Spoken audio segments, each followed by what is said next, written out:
작은 서점.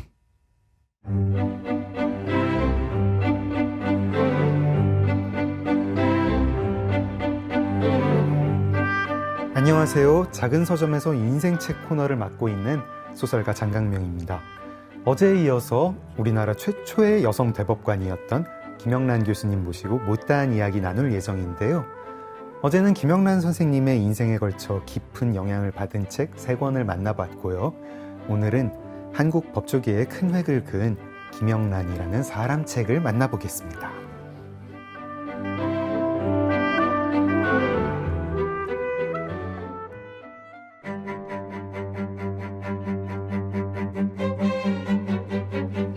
오늘 장강명의 인생책 손님은 우리나라 최초의 여성 대법관을 지닌 김영란 교수입니다.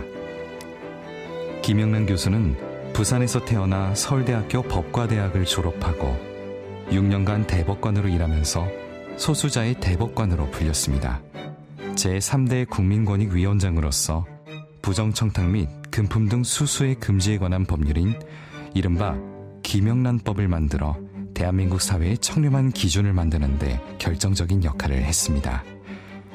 2019년 9월부터는 아주대 법학전문대학원 석좌교수로 강단에 서오고 있으며 저서로 판결과 정의, 판결을 다시 생각한다, 김영란의 헌법 이야기, 시절의 독서 등이 있습니다.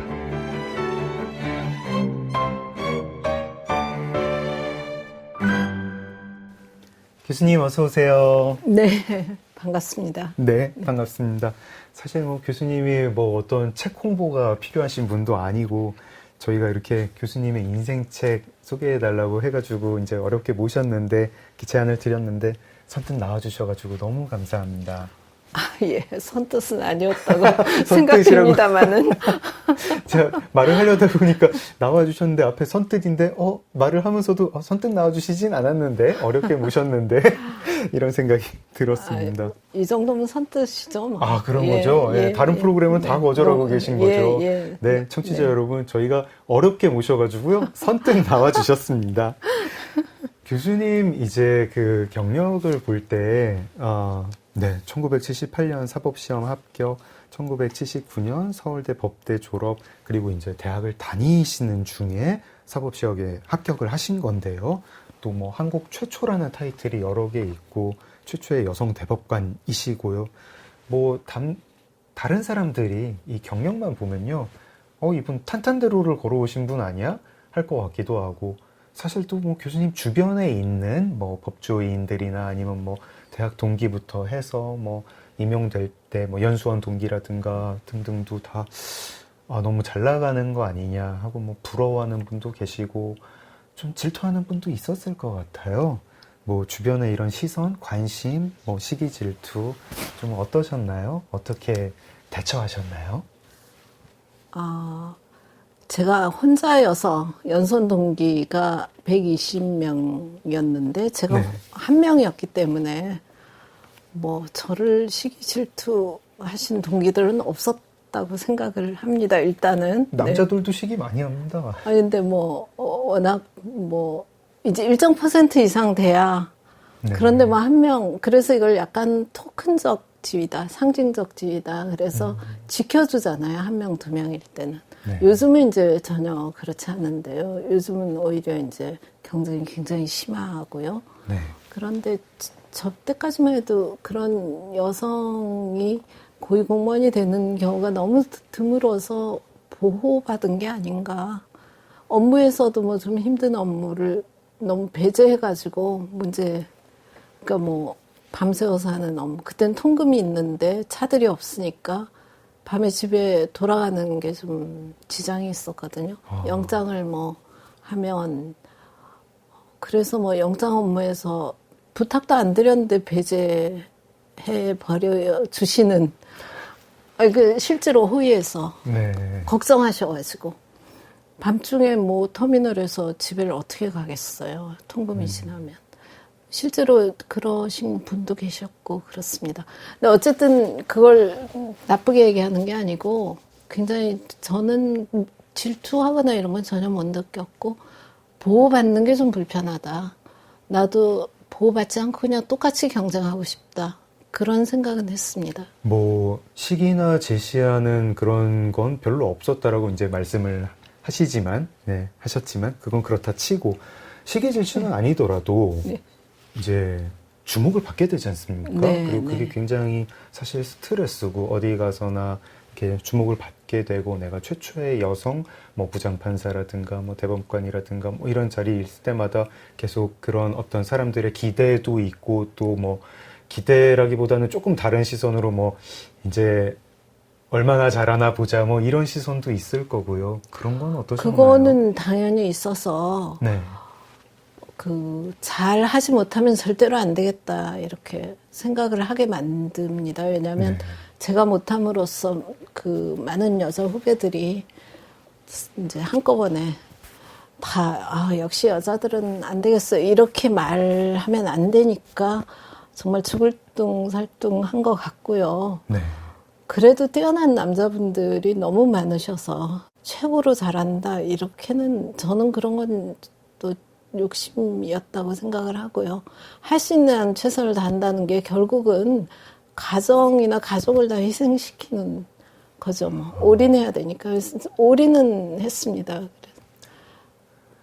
그래도 뭐 최고로 잘하는 그런 욕심은 뭐 아예 엄두도 못 냈어요. 예. 청취자 여러분, 제가 교수님께 좀 이렇게 짓궂은 질문을 드릴 때마다 교수님이 누구를 깎아내리는 말씀을 절대 안 하시고 그 상황에 있을 사람의 어려움을 말씀을 해주시고 그리고 그 다음에 거기에 있는 어떤 그런 상황이 초래된 어떤 뭐 제도적 불평등이든 사회적 불평등이든 이런 걸 말씀을 해주시고 저희 나아갈 바도 조금씩 말씀해 주시고 되게 들으면서 막 감화되고 있습니다. 아이고 죄송한 말씀입니다. 아닙니다. 네, 그리고 이렇게 늘 겸손으로 마무리를 해주시고 계십니다. 저희가 1부에서 이제 토마스 만의 토니오 크레거 이야기를 나눴는데 이제 교수님이 토니오 크레거에 굉장히 영향을 많이 받아서 한때 이분법 놀이에 심취를 하셨다. 시민의 세계, 예술가의 세계, 저 사람은 어느 세계에 있을까? 이런 게 이분법 놀이인데요. 저는 이제 교수님이 걸어오신 길을 막 이분법 놀이로 막 이제 생각을 하게 되더라고요. 일단은 법관을 마치시고는 국민권익위원회로 가셨잖아요. 네. 제가 법관의 세계와 국민권익위원장이 있어야 하는 세계는 좀 다른 세계 아닌가? 그런 생각이 들었는 게 법관들은 아무래도 조금 이제 좀 세상이 좀 폐쇄적이고 왜냐하면 이제 민원인들 함부로 만나면 안 되니까 뭐 이런 것도 맞습니다. 있을 것 같고 네. 근데 국민권익위원장은 민원인을 많이 만나야 되는 자리죠. 네. 많이 만나서 소통을 해야 되는 자리고 하나는 이제 사법부고 여기는 행정부고 네. 네. 국민권익위원회는 판사는 이제 판결문으로만 딱 얘기를 하는 건데 국민권익위원회는 홍보도 많이 해야 되고 대중과 소통을 많이 해야 되고 또 판사가 법을 만들 수는 없지만 국민권익위원회는 법을 만들 수 있고 굉장히 중요한 법을 만들어 주셨죠.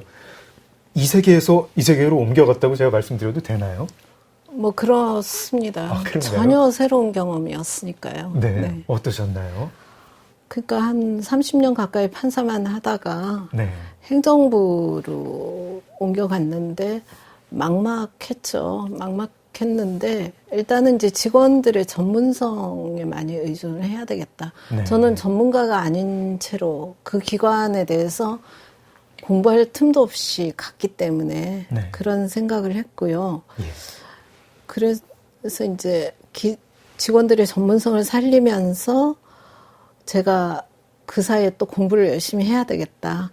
그래서 이 기관이 그 시점에서 제일 필요로 하는 일이 무엇인가, 그거를 이제 제가 공부를 해서 직원들하고 토론하고 해서 알아내려고 노력을 했던 거고요. 민원도 뭐 전국을 다니면서 막 민원 상담을 하고 다니더라고요. 네. 그래서 그것도 저한테 참 낯선 거고, 네. 또 뭐 이렇게 여기저기 막 강연도 하고 연설도 하고. 요청 많이 받으셨죠. 예, 근데 저는 그런 거 해본 적이 거의 없어가지고. 네. 이제 제가 하고 싶은 뭐 책에 대한 얘기 이런 게 아니라 그 기관에 관한 얘기를 해야 되는데, 처음에 가서는 기관 파악도 안 됐는데 막 강연을 해야 되고 기자회견 해야 되고 그래서 좀 새로운 경험이긴 했고요. 처음에 장관이 되고 대통령이 되신 분들은 도대체 어떻게 이 난관을 이겨나가지 이런 생각을 했는데 제가 느낀 건 판사도 대법관이 처음 돼서 어려운 사건을 막 순서대로 떼야 한다는 강박관념이 있어서 네. 막 떼다 보면 그냥 관례대로 뗄 수는 있지만 깊이 생각해야 될 거를 놓치기도 하거든요. 그래서 제가 그때 이제 느꼈던 그런 식으로 여기 와서도 내가 뭘 모르면서 막 이렇게 한다 저렇게 한다 섣부른 발언은 하지 말아야겠다. 좀 어느 정도 공부하고 파악이 된 다음에 내가 할 수 있는 말을 해야 되겠다. 네. 라는 걸 꼭 지키려고 애는 썼습니다. 근데 어떤 장관이 딱 되신 분이 지금 급한데 그러고 있을 시간이 어디 있겠어요. 그러니까 저는 그럴 만한 시간이 직원들이 전문성으로 커버를 해줘서 그런 시간이 좀 부여가 되어서 다행이었다 생각을 합니다. 이번에도 또 겸손으로 마무리를 아니, 해주시는 정말로 그랬어요. 교수님 말씀이었습니다. 겸손이 아니고. 제가 이제 법관의 세계와 이제 국민권익위원회가 속한 행정부 세계를 비교를 하면서 두 세계가 달랐지만 이 두 세계 사이에서 이렇게 건너오셔가지고 두 세계 모두 잘 지내셨다 말씀을 드렸는데 또 사실은 이제 이 다른 세계들이 있더라고요. 이제 교수님이 퇴임을 하시고 공직의 세계를 떠날 때 사실은 이제 많은 사람들이 이제 고위 법관이 공직을 떠나면은 대부분 시장의 영역으로 갈 거라고 생각을 합니다. 로펌으로 가서 변호사가 되고 뭐 굉장히 이제 높은 수익률을 받는 변호사가 되든지 아니면 또 어떤 분들은 뭐 개업을 하는 분도 있고 그래가지고 뭐 전관 예우다 뭐다 이런 얘기가 나오기도 하는데 교수님은 공직의 세계를 떠나셔서 시장의 세계로 가시지 않고 그 세계로는 가시지 않고 교육계로 대학으로 가셨고 또 이제 국민권익위원장을 하실 때 어떤 굉장히 이 명망 그 인지도가 높아지시고 주목을 많이 받으셨기 때문에 그전에도 많이 받았지만 당연히 정치권에서도 요청이 왔을 거라 생각이 듭니다. 근데 이 공직의 세계를 떠날 때에는 어떤 마음이셨나요? 시장의 세계와 정치권의 세계가 있는 건 아시고 내가 간다면은 그들은 되게 환영할 거라는 것도 모를 수는 없는 거잖아요. 예, 뭐 그런 부분이 있긴 합니다. 근데 저는 그동안 해왔던 일과 제가 혼자 잘난 척 하면서 떠들었던 모든 일들을 생각할 때 이제 그냥 조용히 살아야 되겠다. 그동안 내가 이렇게 말했는데 갑자기 시장의 세계를 뛰어드는 거는 뭐 불편한 일이다. 라고 일단 저 자신을 그렇게 성격이 그렇게 또 잘 못하는 성격이란 걸 이제 제가 잘 알고 있었고요. 또 하나는 제가 뭐 정식 교수는 아니고 일주일에 한 과목만 공부하고 그냥 타이틀만 석사 교수 이렇게 붙어 있는데요. 그런 이제 1년씩 계약하고 있습니다. 연장 계약을. 계약직 교수시군요. 예, 계약직입니다. 근데 처음에는 그냥 내가 대법원에서 너무 많은 판결을 남발하였는데 내가 한 일이 도대체 무엇인가 좀 생각하는 시간이 필요하다. 그럼 바로 시장의 세계로 가서 그냥 또 뭐 똑같은 일을 하는 것보다는 좀 나를 돌아봐야 되겠다. 네. 그 시기를 놓치면 못할 것 같더라고요. 근데 혼자 집에 있으면 안 할 거니까 이걸 갖고 학생들 좀 가르치면서 공부를 해보자. 뭐 제가 법률 공부를 학문으로 한 건 아니지만 기왕에 했던 많은 판결들이 있으니까 그 판결들이 어떤 과정을 거쳐서 나왔고 이런 걸 좀 알리고 공부도 하고 책도 쓰고 반성도 하고 이 욕구가 제일 컸습니다. 그래서 이제 그렇게 하고 나서 그 다음 행보는 뭐 그때 가서 생각하지 뭐 이렇게 했는데 벌써 이제 이렇게 와버린 거죠. 퇴임을 2010년도에 했는데 벌써 15년이 흐른 거죠. 네. 저 개인적으로 좀 궁금한 게 있는데요. 저희가 사실은 다 그런 이제 사회생활을 하다가 뭐 처음 사회생활 나갈 때건 아니면 이직을 할 때건 어떤 커리어에서 그런 고민을 많이 하게 됩니다. 뭐 수익이 높은 그런 세계가 있고 그 다음에 내가 여태까지 해왔던 일관성을 지킬 수 있는 그런 세계가 있는데, 저는 고민이 많이 되더라고요. 저는 네. 고민이 되고, 많은 분들, 청취자분들 중에도, 수익성이 높은 세계, 수익성을 보장하는 세계, 그리고 내가 어떤 내적 일관성을 지킬 수 있는, 내가 여태까지 해왔던 말들을 지킬 수 있는 세계, 이런 세계가 있을 때, 그 갈등하는 사람들에게 뭐 좀 조언해 주실 말씀이 있을까요? 뭘 기준으로 생각을 하라든가, 어떤 거를 염두에 두라든가. 그러니까 자기가 그 수익이 높은 세계에는 요구가 있을 거 아니에요. 네. 그러니까 그게 자기한테 맞는 세상인가? 안 맞아서 실패하시는 분들도 많잖아요. 네. 그러니까 결국 자기의 지향성, 평소에 살아왔던 어떤 스타일이라든지 이것이 과연 나에게 맞는 세계인가 네. 생각해서 견딜만 하면 뭐 그럴 수도 있는 건데 네. 저는 아마 좀 그게 두려웠던 것 같아요. 내가 이때까지 이렇게 막 큰 소리 쳐놓고 이제 와서 또 그렇게 한다는 것이. 제가 최초의 여성 대법관이란 게 남성 대법관님들은 그새 많으셨는데 네. 그게 이제 많은 부담이었던 것 같기도 해요. 그러니까 제가 원한 건 아니지만 누군가가 그런 상징성을 부여했으면 거기에 맞게 내가 처신을 해나가야 뭔가 후배들한테도 보여주는 것이 되지 않겠나. 그래서 그런 여러 가지 제가 처해 있는 상황, 저의 성격, 제가 평소에 해왔던 말들 뭐 이런 걸 다 종합해 보았는데 그래 배신을 때려서 그런 사람들의 기대를 물리쳐서는 안 되겠다. 이렇게 네. 선택을 한 거예요. 선택의 문제니까요. 선택할 수 있는 자유가 주어지는 것만 해도 얼마나 복입니까? 네. 뭐 저희가 이제 수익이 높은 세계라고 제가 말씀을 드렸지만 뭐 그 수익이 꼭 뭐 돈이 아니라 뭐 권력이라든가 명예라든가 뭐 이런, 하지만 나의 내적 일관성을 좀 포기해야 되는 그런 세계일 수도 있겠죠.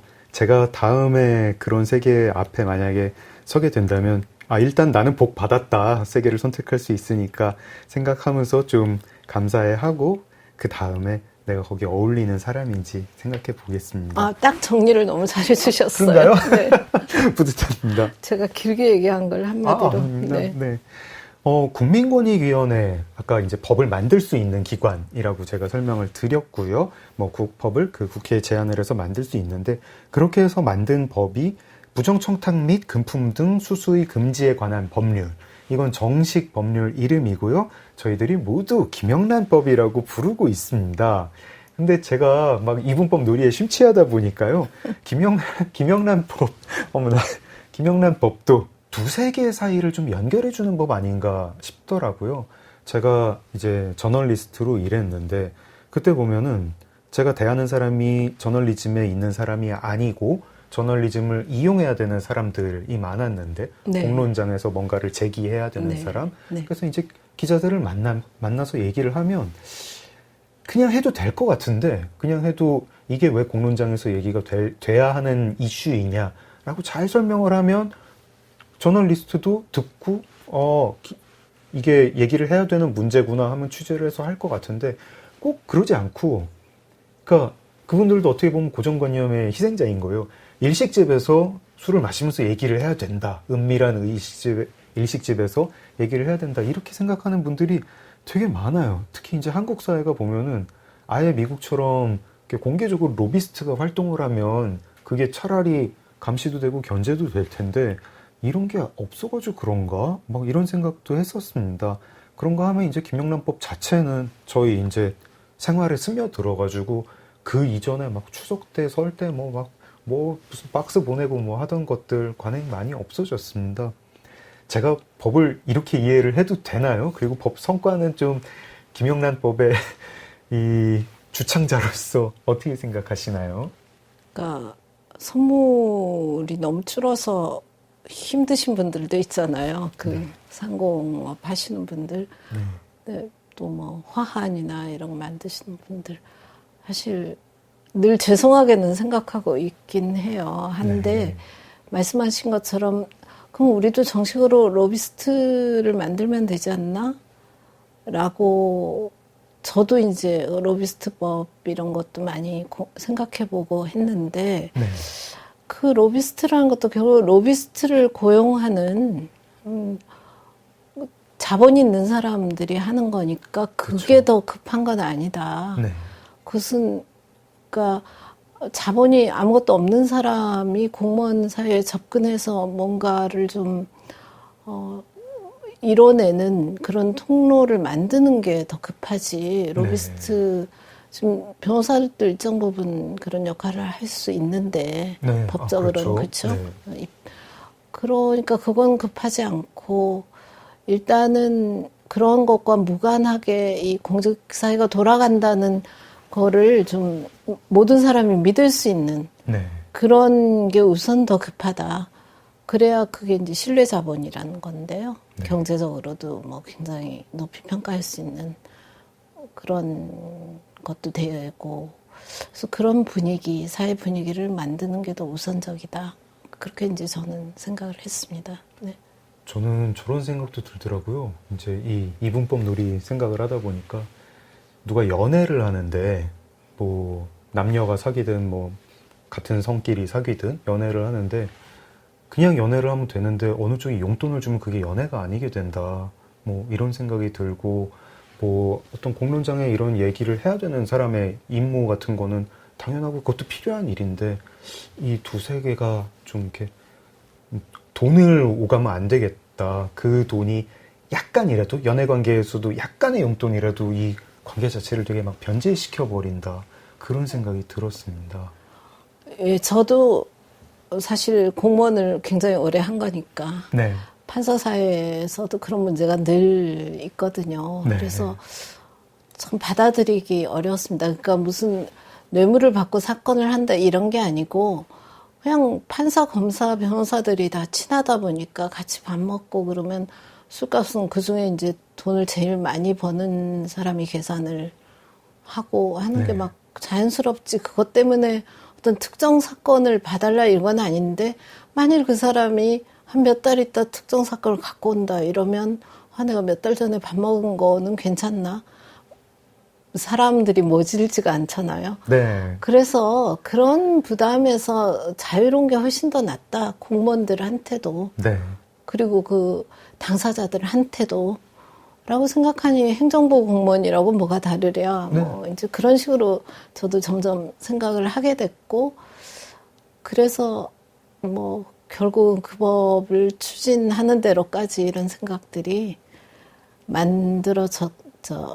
발전했고요. TF팀을 구성해서 우리 TF팀 직원들이 다 그렇게 만들어 왔더라고요. 저보다 더 독하게 만들어 와서 네. 그게 이제 그걸 기초로 추진이 된 겁니다. 네.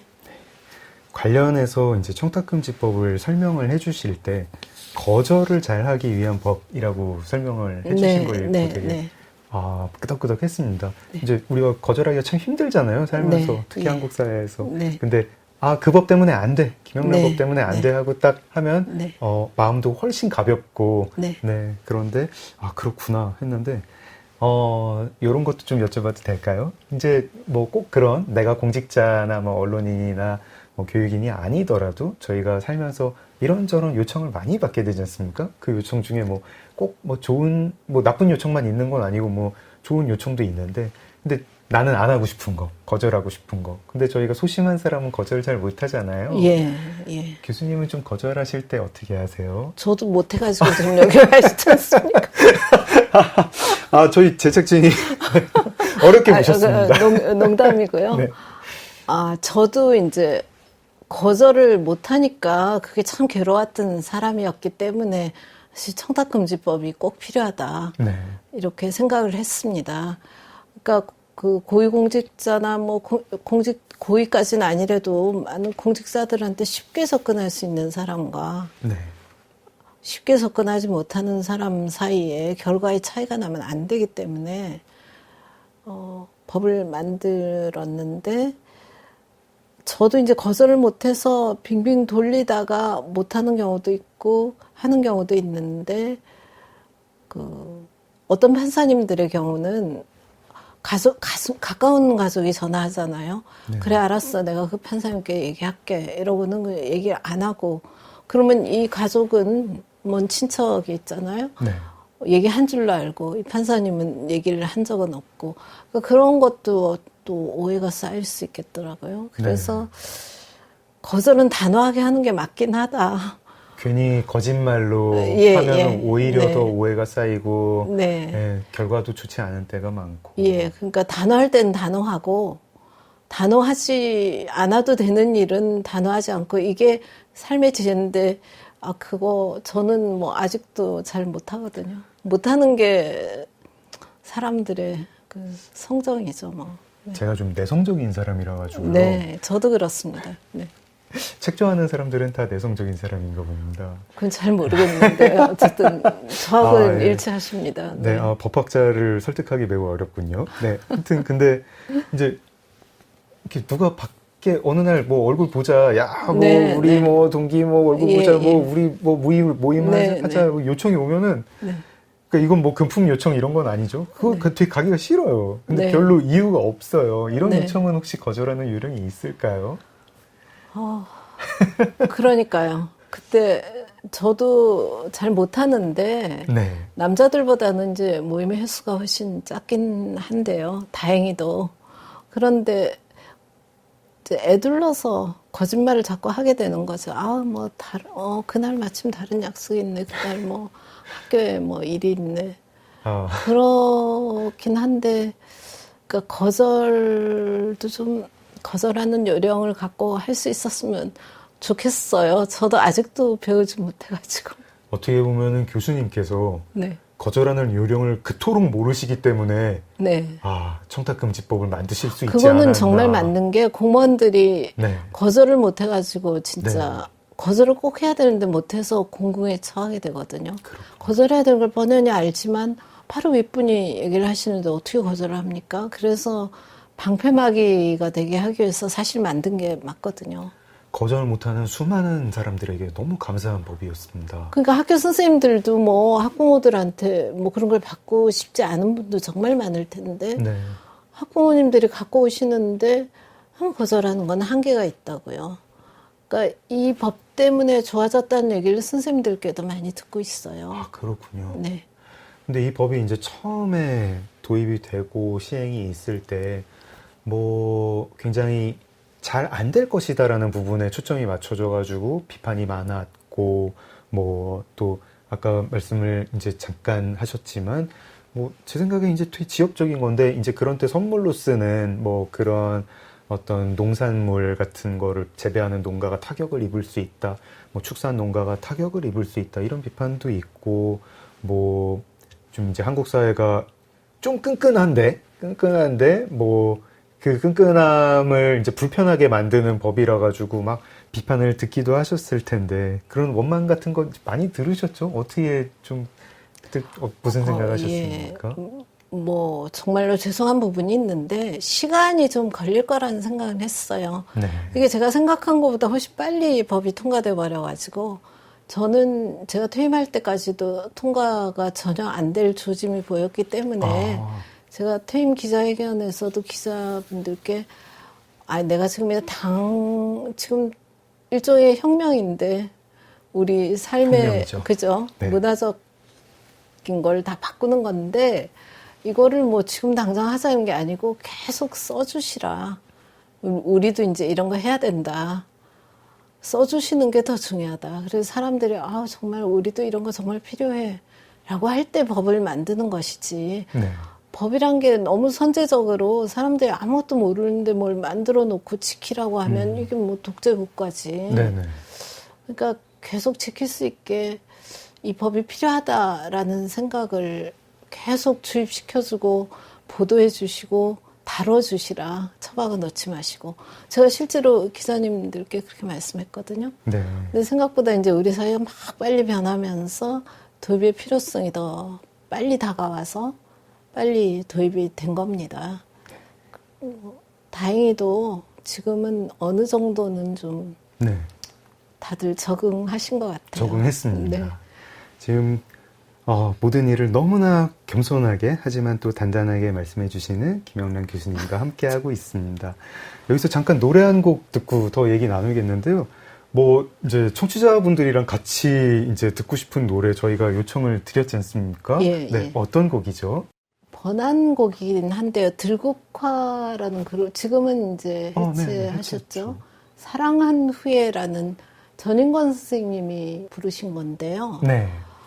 토마스 만이 네. 토니오 크레거의 세계를 지나고 네. 또 벤스의 죽음이라는 그 아셴바흐인가 그 사람의 세계를 지나고 마해산을 지나고 아, 그 2차 세계대전을 겪고 독일의 그 미래를 걱정하면서 네. 파우스트 박사를 쓰고 네. 이 모든 그 토마스만의 삶의 끝에 토마스만을 생각하는 그런 노래로 불렀던 겁니다. 네, 아, 네. 이해했습니다. 토마스만을 생각하며 듣겠습니다. 들국화의 사랑한 후에. 작은 서점 장강명의 인생책. 김영란 교수님과 함께하고 있습니다. 네, 교수님 저희가요 이제 게스트를 모시면 인생책도 여쭙지만 이렇게 공통적으로 한 가지 질문을 드리고 있습니다. 하루 일과가 어떻게 되세요? 이 말씀을 네. 이제 모든 게스트분께 질문을 드리면은 되게 그 대답을 들으면서 되게 얻는 게 많습니다 저희가. 저한테는 얻을 게 없으실 것 같은데 그 대법관 시절에 어떤 네. 방송사에서 저의 하루를 그냥 와서 찍겠다고 한 적이 있어요. 예. 근데 하루라는 게 아침에 출근해가지고 기록이 쫙 쌓여있거든요. 테이블에. 그거 하루 종일 읽다가 점심 먹고 와서 또 읽다가 퇴근하는 거다. 집에 갈 때 그 보따리 싸갖고 가서 집에 가서 또 읽는 거다. 그랬더니 포기하시고 안 찍으셨거든요. 이게 뭐 방송 화면이랑 어울리진 않죠. 뭐 예. 아무것도 없어요. 사람도 공적인 게 아무도 안 없으니까. 만나고. 네. 점심도 대법관들하고 같이 먹고. 아, 그래서 이제 지금도 똑같아요. 아침에 제가 굉장히 얼리버드거든요. 아침에 네. 일찍 일어나서 뭐 그 일들을 막 합니다. 막 학생들 그 리포트 같은 것도 보고 강의 준비도 하고 아침 식사도 준비해 놓고 그러고 이제 식구들 다 일어나면 뭐 밥 먹고 출근할 땐 출근하고 또 낮에도 뭐 청소할 땐 청소하고 세탁기 돌리고 식기세척기 돌리고 또 책 읽고 시장 보러 잠깐 갔다 오고 또 책 읽고 저녁에는 이제 설거지 해놓고 TV 보고 자고. 아침에 몇 시에 일어나시나요? 저는 아침부터 아침 식사를 하기 전까지 굉장히 많은 일을 하시는 한 것 같습니다. 5시 반에서 겨울에는 한 6시 반 정도 네. 일어나고요. 그러면 한 8시, 9시까지는 그 시간은 확보가 온전히 됩니다. 이제 네, 집중을 하시는 거군요. 예. 아침이 제일 집중이 잘 되는 시간이에요. 제가 요즘 이제 집중력이 떨어져가지고 점점 보니까 떨어집니다. 죄송한 얘기지만. 그게 저의 뇌도 이제 집중력이 떨어지지만 막 네. 주변에 너무 막 잡다한 게 많아요. 맞습니다. 네. 네. 아침에는 그러면은 아침에는 독서도 안 하시는 겁니까? 그럼? 아침에는 잘 안 읽고요. 아. 저녁에 많이 낮에는 그냥 앉아 있으면 책을 읽죠. 그러니까 아침에는 급하게 해야 될 일, 글 써야 될 일, 강의 준비할 일 이런 이제 집중이 필요한 걸 아침에 하고요. 네. 낮에는 이제 책 읽고요. 저녁에는 TV 보고 네. 짬짬이 집안일하고. 이제 인생 독서, 시절의 독서를 읽으면서, 그리고 이제 토니오 크레거에 대해서 말씀해 주시는 내용을 들으면서, 진짜 너무 문학을 사랑하시는 것 같다, 이런 생각을 했는데요. 교수님, 근데 대학교 1학년 때 단편 소설을 쓰셨다는 얘기를 제가 방송 준비하면서 알았습니다.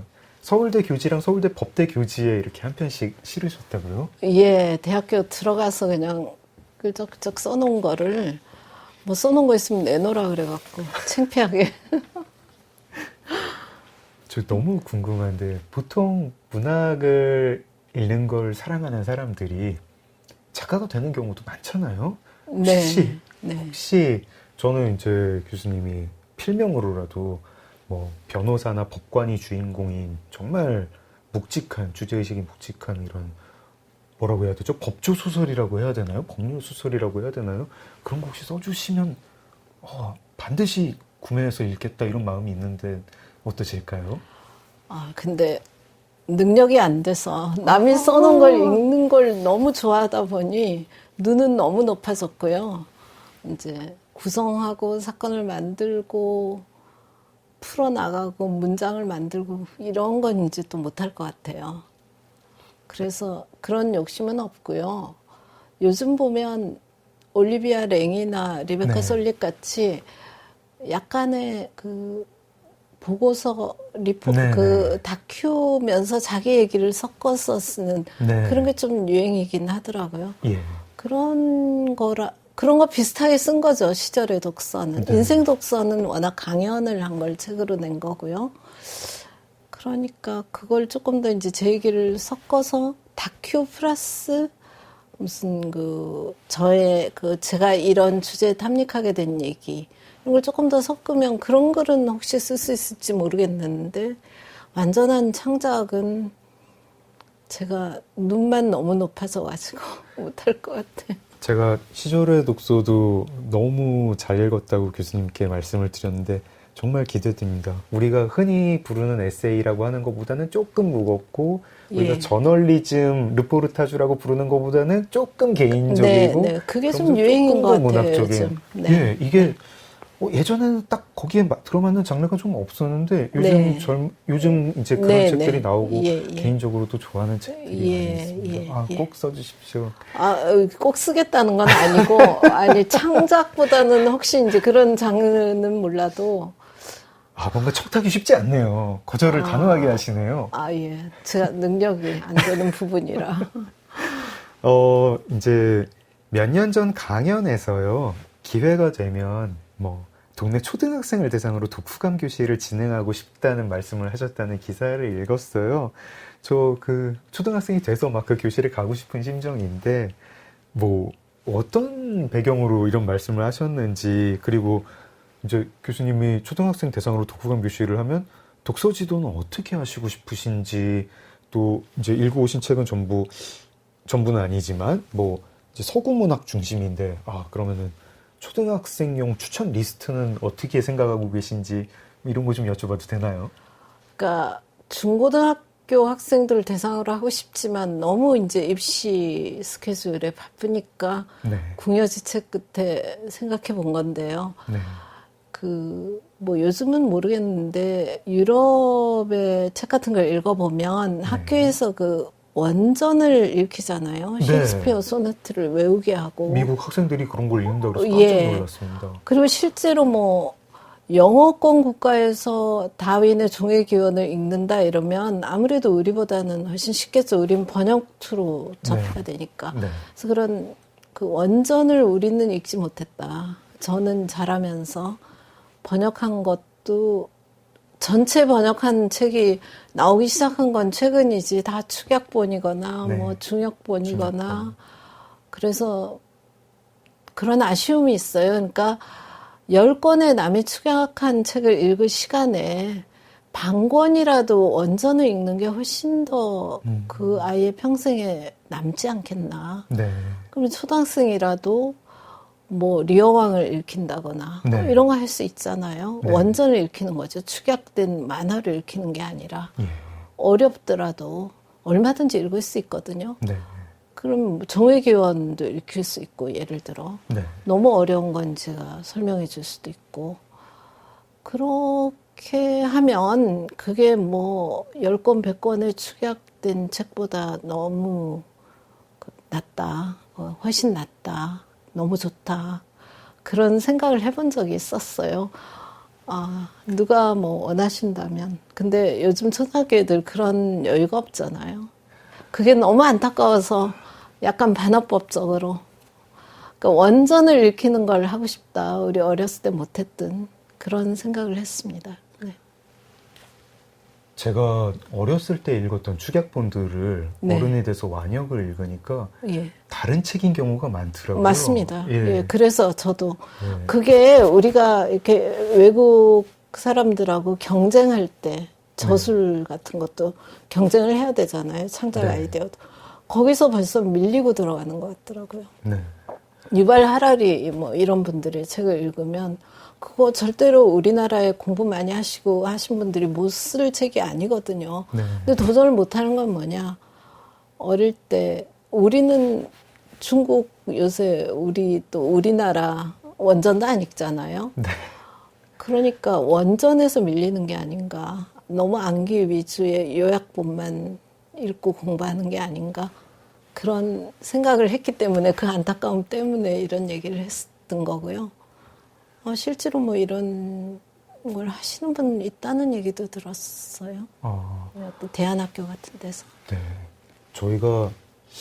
저는 가끔 이제 저는 아이가 없는데도 불구하고 저희 초등학생 시절을 생각을 해보면은 초등학생의 읽기 능력을 어른들이 좀 무시하는 것 같아요. 맞습니다. 네. 초등학교 고학년은 어느 정도는 소화되죠. 제가 펄복의 대지를 네. 원전을 초등학생 때 읽었는데 네.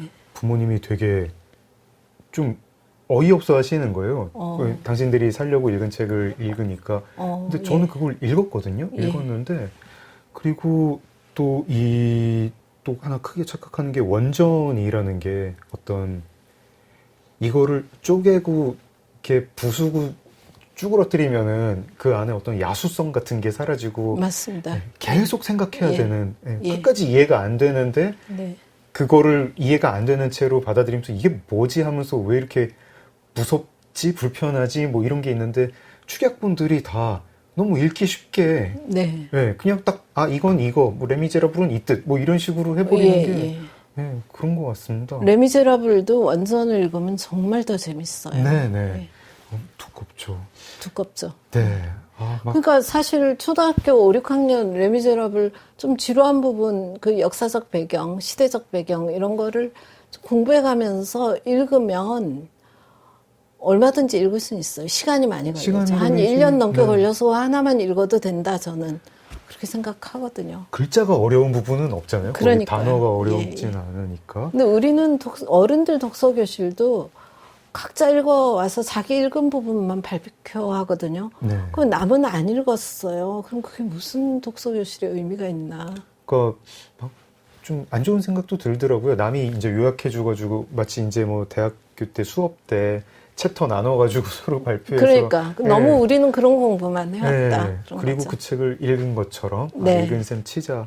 그리고 예전 축약본들은 그냥 쪼개고 뿌개가지고 이렇게 얇게 하는 정도였는데 요즘 축약본들은 막 결말을 막 해피엔딩으로 바꾸는 것도 그런 있고. 것도 있어요. 네네. 네. 이런 것도 있어가지고 정말 그렇습니다.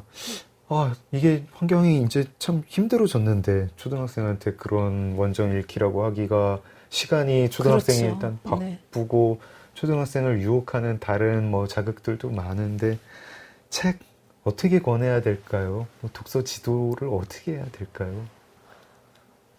그러니까 저는 그냥 다양한 책들을 네. 그 소설만 읽는다거나 이런 게 아니고 다큐도 읽히고 역사책도 읽히고 과학책도 읽히고 다양하게 처음부터 끝까지 읽고 네. 그 아이들에게 독후감 말해봐. 이건 이러이러한 거야. 이러이러한 독후감만이 옳은 거야. 이런 거 강요하지 않았으면 좋겠어요. 네. 아이들은 그 전체적인 파악 못해도 그중에 딱 한 가지가 기억에 남을 수 있거든요. 네. 저는 어렸을 때 그 비글호 항해기 다윈의 네네. 그걸 읽었는데 그 남미의 추운 데를 지나가는데 사람들이 거의 옷을 안 입고 그 추운 데에 있더라는 거예요, 원주민이. 네. 거기서 단련이 된 사람들이에요. 네. 그 자기들은 유럽 사람이니까 막 껴입고 가는데 네. 그래 그 추운 나라에서 이렇게 얇은 옷을 입고 산단 말이야. 그런 걸 느꼈거든요. 네. 그걸 읽으면 원전은 아니었지만 그러니까 다 나름대로 느끼는데 네. 그거를 뭐 이거는 꼭 이거를 느껴야 돼 이렇게 하는 것도 너무 안 좋은 독서고요. 네. 그 다 똑같이 느껴야만 되는 건 아니다. 라는 거. 그 다음에 너가 뭘 느꼈는지 빨리 발표해. 그것도 좀 폭력 같고요. 네. 뭔가 처음부터 끝까지 그 어려운 책을 한 권 읽었다면 어렵다는 것 자체도 느낄 수 있는 건데. 그쵸. 네. 어렵다고 하지 말고 뭘 읽었는지 빨리 말해봐. 이런 것도 다 폭력이다. 네. 읽게 하는 것이 더 중요하다. 읽고 나면 다음 책을 또 읽게 된다. 네. 그게 제일 중요하다라고 생각하고 있습니다. 너무 동감하고 있습니다. 오늘 긴 시간 1부에서는 김영란 교수님이 좋아하시는 책 토니오 크레거 위주로 이야기를 했고요. 2부에서는 김영란이라는 사람 책에 대해 이야기를 나눴습니다. 긴 시간 함께 해주셔가지고 감사합니다. 교수님, 저 독서 얘기 더 하고 싶은데, 재밌게 읽으신 책들 얘기 더 듣고 싶은데 시간이 지났습니다. 예, 아유, 네. 제가 말도 잘 못하고 하는데 들어주셔서 감사합니다. 아닙니다. 오늘 어떠셨나요? 예, 그냥 책 얘기는 읽는 것도 재밌지만 제가 막 읽은 책들을 수다스럽게 얘기하는 것도 또 좋아하기 때문에 즐거웠습니다. 다음에 또 모실 수 있는 기회 있으면 좋겠습니다. 작은 서점 장강명의 인생책 김영란 교수님과 함께 했습니다. 교수님 조심히 들어가세요. 예, 감사합니다. 오늘 작은 서점 문을 닫겠습니다. 마지막 곡은 김광석의 바람이 불어오는 곳입니다. 소설가 장강명이었습니다. 고맙습니다.